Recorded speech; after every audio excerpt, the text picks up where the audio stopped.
Assalamualaikum warahmatullahi wabarakatuh.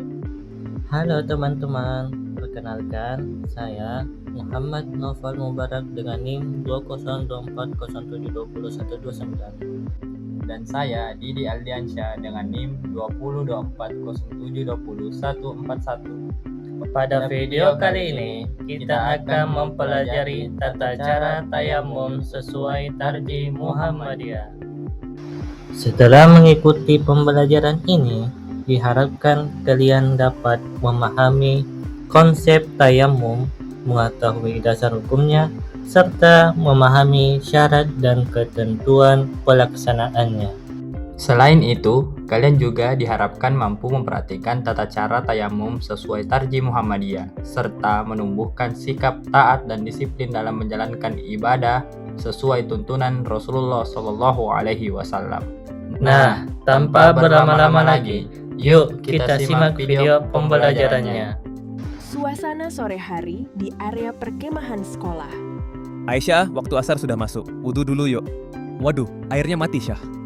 Gimana ya? Ayo kita cari Pak Fikri. Nah, itu dia Pak Fikri. Tenang, Raf, Aisyah, jangan panik. Kita bisa melakukan tayamum. Mari kita bahas pengertiannya dulu. Tayamum adalah cara bersuci sebagai pengganti wudu atau mandi wajib. Allah Subhanahu wa Ta'ala juga menegaskan dalam ayat pada Quran surah Al-Maidah ayat 6 yang artinya, kemudian jika kamu tidak mendapat air, maka bertayamumlah dengan tanah yang baik, suci. Sapulah mukamu dan tanganmu dengan tanah itu. Allah tidak ingin menyulitkanmu, tetapi Dia ingin membersihkanmu dan menyempurnakan nikmatnya bagimu agar kamu bersyukur. Quran surah Al-Maidah ayat 6. Jadi tayamum itu bukan sekadar kebiasaan orang zaman dulu di padang pasir atau tradisi, tapi memang perintah syariat ya, Pak? Benar, Raf. Allah yang langsung memberikan keringanan ini untuk umatnya. Tapi Pak, kalau tayamum itu pengganti wudhu yang tidak pakai air, apakah nilainya sama di hadapan Allah untuk mengesahkan salat kita? Tentu saja sama sahnya, Aisyah. Namun ada syarat dan ketentuannya. Syarat? Kalau begitu kapan saja seseorang boleh tayamum, Pak? Apakah setiap kali kita kemah dan merasa repot jalan ke tempat wudhu, kita boleh langsung tayamum? Tidak begitu, Raf. Tayamum tidak boleh dilakukan hanya karena malas atau merasa lebih praktis. Ada keadaan tertentu yang membolehkannya. Misalnya, seperti sekarang, kita benar-benar tidak menemukan air. Atau kalau sedang sakit dan tidak boleh terkena air. Oh, jadi harus ada alasan yang kuat, uzur, ya? Lalu Pak, berhubung keran air mati, kita tayamum pakai apa di perkemahan ini? Nah, itu pertanyaan bagus. Sekarang kita masuk ke media tayamum. Raffi, menurutmu tayamum pakai apa? Saya kira harus ambil tanah merah di lapangan itu lalu diusapkan langsung, Pak. Bukan begitu. Yang digunakan dalam tayamum adalah debu atau permukaan bumi yang suci. Jadi bisa tanah berdebu, dinding berdebu, batu yang ada debunya, atau permukaan lain yang suci di sekitar tenda kita ini. Wah, praktis ya. Lalu bagaimana cara melakukannya, Pak? Perhatikan baik-baik, tayamum ini harus dipahami urutannya langkah demi langkah. Bismillahirrahmanirrahim.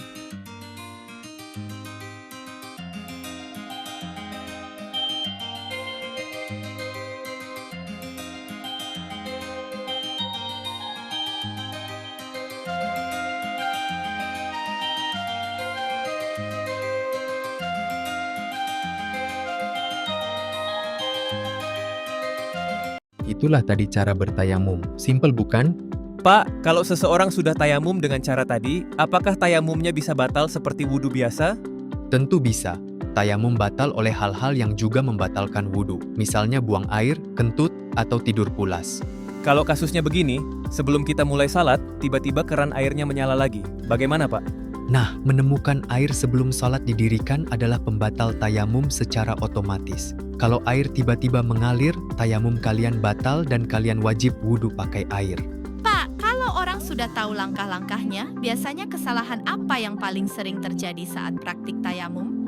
Ada beberapa kesalahan yang cukup sering terjadi. Misalnya, mengusap tangan seperti sedang mencuci tangan pakai air, padahal cukup diusap perlahan saja, atau memakai debu yang jelas-jelas bernajis. Makanya, kita harus teliti memastikan tempatnya suci. Berarti harus teliti pilih batunya ya? Jangan yang ada kotoran hewannya. Betul sekali, Raf. Baik, sebelum kita benar-benar tayamum dan sholat, Bapak mau cek pemahaman kalian dulu. Anggap ini kuis singkat biar makin ingat. Wah, mendadak sekali, Pak. Persis ulangan harian. Tidak apa-apa, Raf. Sekalian latihan untuk penonton video ini. Pertanyaan pertama untuk Aisyah. Kapan seseorang boleh bertayamum?